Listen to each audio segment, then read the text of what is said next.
কুখ্যাত রাজাকার মৃত্যুদণ্ডপ্রাপ্ত আসামি আবুল কালাম আজাদ ওরফে বাচ্চু রাজাকারের বাহিনী যৌথভাবে আমাদের এই বিএনপির নেতা কর্মীর উপর হামলা করে। আপনারা জানেন এই কুখ্যাত আবুল কালাম আজাদ একটি মামলায় তার ফাঁসির আদেশ হয়েছে। দীর্ঘদিন সে দেশের বাইরে পালিয়েছিল। জুলাই আগস্ট আন্দোলনের পর আমি জানি না সে কীভাবে ইমিগ্রেশন ক্রস করে বাংলাদেশে এসেছে।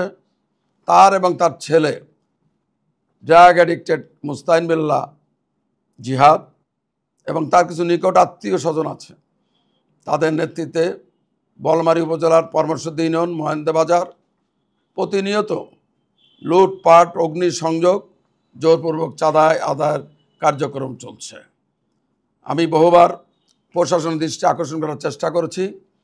তাদের বাড়ি সালতা উপজেলায়, আমাদের ফরিদপুর 2 নির্বাচনী এলাকায়।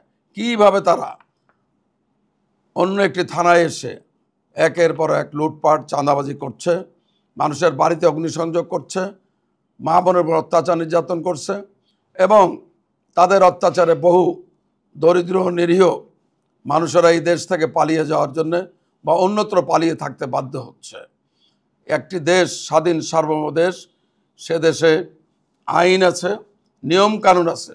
সামান্য একজন অপরাধী যেখানে পালিয়ে জীবন বাঁচাতে পারে না, সেখানে কিভাবে একজন মৃত্যুদণ্ডপ্রাপ্ত আসামি প্রকাশ্যে থেকে ন্যাক্কারজনক চাঁদাবাজি, লুটপাট, সন্ত্রাসী কর্মকাণ্ড করছে, সেটা আমার বোধগম্য নয়।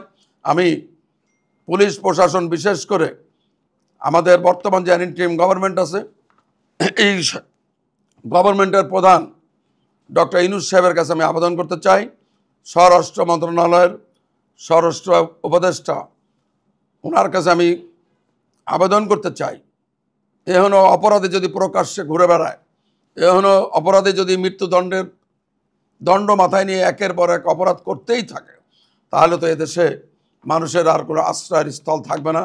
এদেশে মানুষ কোথাও আর শান্তিপূর্ণভাবে বসবাস করতে পারবে না।